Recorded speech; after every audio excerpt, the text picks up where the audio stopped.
Geometry to our final section in our CG, our coordinate geometry unit, CG6, the equation of a circle.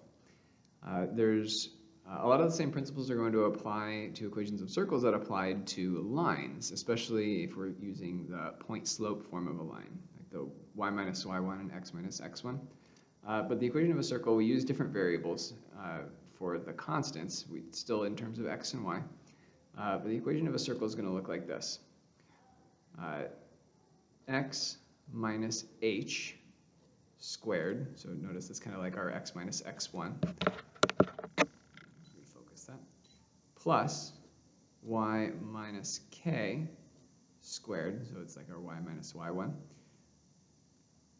equals r squared. So notice we kind of have this difference in our x's, difference in our y's, and equals r squared.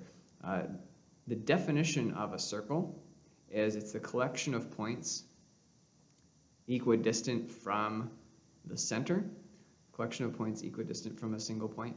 The center is the point hk that all these points are equidistant from. So notice that if we were to take the square root of both sides of this, we'd have an r equals the square root of difference in x's squared plus the difference in y's squared. This is really just the distance formula for every single point that is, and its distance from the point hk. And it's this constant distance r. So that radius, that distance that we're talking about, is the distance r. So on a circle, that's not the greatest circle, but any point that is on the edge there, so this point in the middle is the point hk. Any point around the edge is an xy ordered pair, and that distance to the center is r. So r is the distance from the center point to any point on the circle. Any point on the circle. So we get our equation of a circle directly from the distance formula.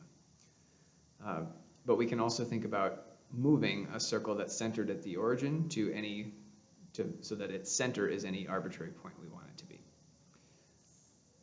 So if we're given an equation, or sorry, if we want to write an equation given the center and the radius, all we need to do is use this form, this formula. If our center is at 2, -3, that's our h and our k. Radius is 4, that's our r. Everything else is exactly as it's written. So x minus 2, so x minus h squared, plus y minus a -3 squared equals r squared. And we can do just a little bit of simplifying here. X minus 2 squared plus minus a minus is plus, so y plus 3 squared equals, and 4 squared is 16. Okay, so there's our equation given our center, 2, -3, and our radius, 4. So when we see an equation like this, we can know that our h and k have the opposite signs of whatever is in here. Okay, and then our r is just the square root of whatever that number is. So for example 2 here, centered at 0, -5, we have x minus h. So x minus, remember this is our h and our k, x minus 0 squared plus y minus a -5 squared equals 6 squared. So simplifying, x minus 0 is just x, so x squared, plus minus a minus is plus, y plus 5 squared equals 36. And there's our equation. Now, given a graph, we can do the same thing just by counting. We'll find out where our middle is, 1, 2, so it's -2, 1, 2, 3, 4. So -2, 4 is our center, that's our hk, and our radius is just how far apart any point on the edge is from the center point. And it's easiest if we count vertically or horizontally. Just any point on the edge will do, though. Our radius is 2, right? So we have the point -2, 4 as our center, and the radius is 2. So then, using the same principles from, using the same formula, using that same equation, x, and I'm going to skip a step here. Instead of saying minus a negative 2, I know that when I subtract a negative, I'm going to add plus y minus 4 squared equals 2 squared, which is 4. Okay, and then our last example here on this page, find our center, negative 2, negative 1, negative 2, negative 1, and the radius, count from the center to any point on the edge, 1, 2, 3, so radius of 3, and then our equation, so negative 2, negative 1 is where our center's at, r is 3, so we can write our equation, x plus 2 squared minus a minus, plus y minus a negative 1, y plus 1 squared equals 3 squared, which is 9. Okay, so once we get comfortable with using the formula, then we can start to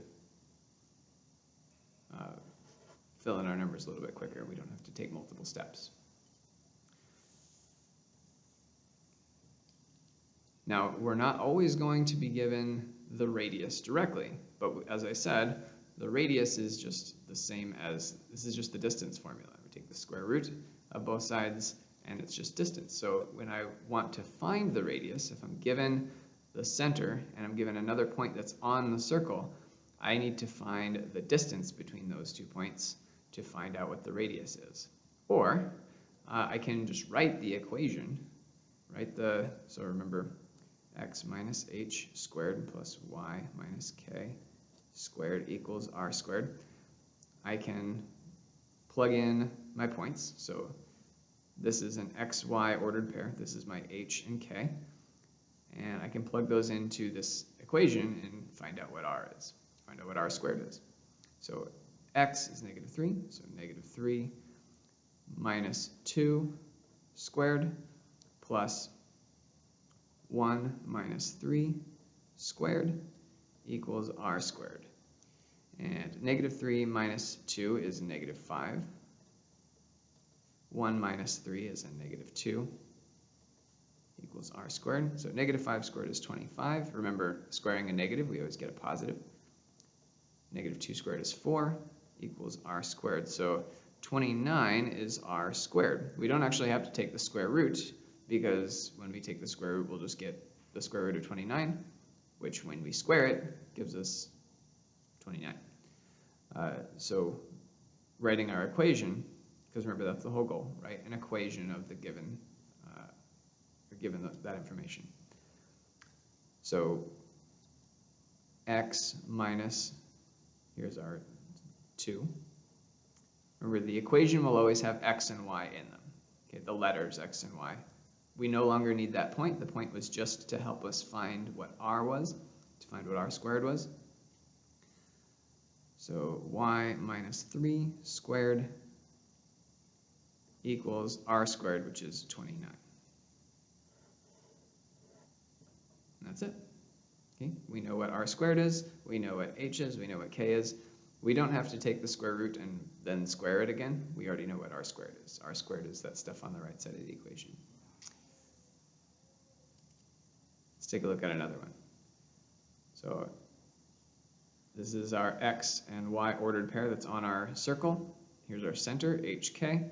So x, 0, minus h, negative 2. So 0 plus 2 squared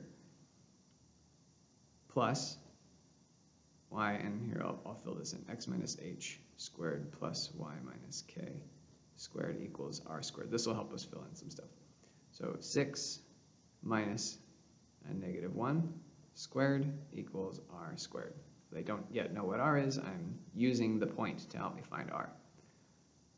So 0 plus 2 is 2 squared, plus 6 plus 1 is 7 squared equals r squared. 2 squared is 4. 7 squared is 49. So then 4 plus 49 is a 53 is what r squared is. So then my equation, x minus h, so plus 2 squared, plus y plus 1 minus a negative squared equals 53. That's my r squared. I don't have to take the square root because r squared is what's in the equation.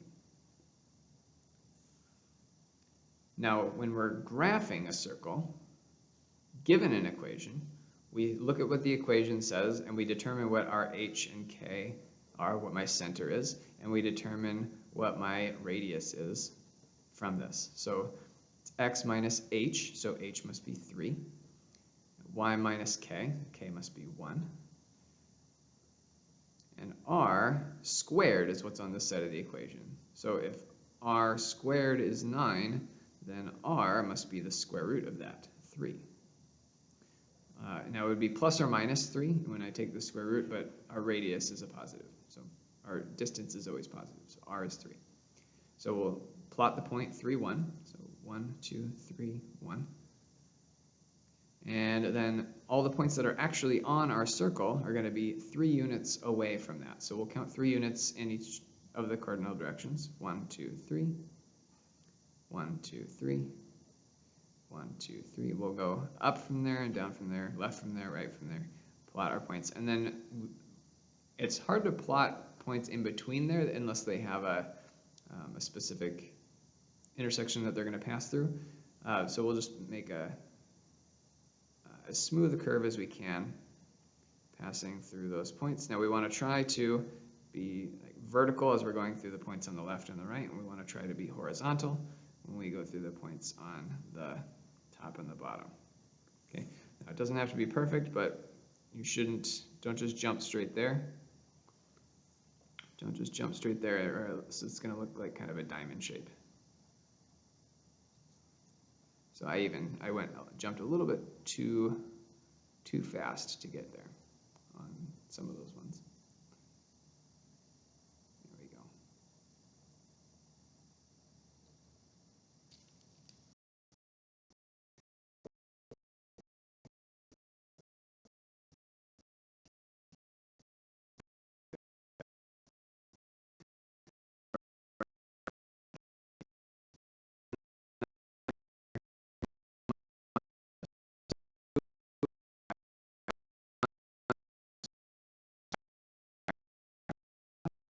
Gives me 5, 5.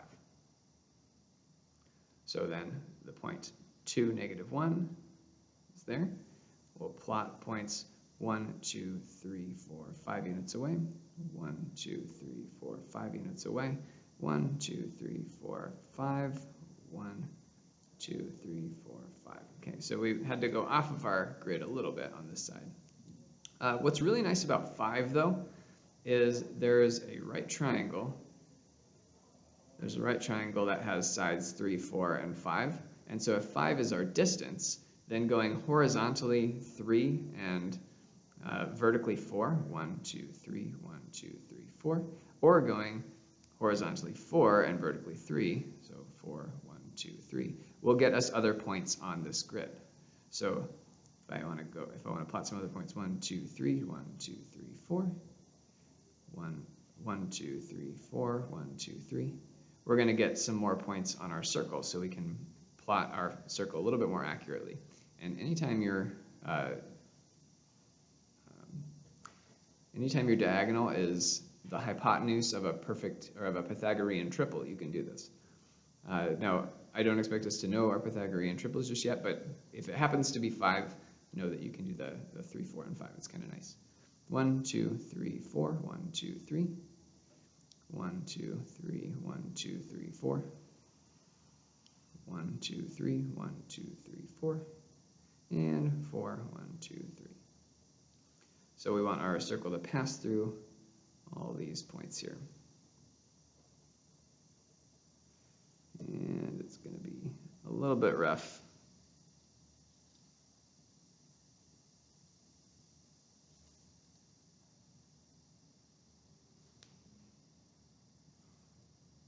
And that's all right.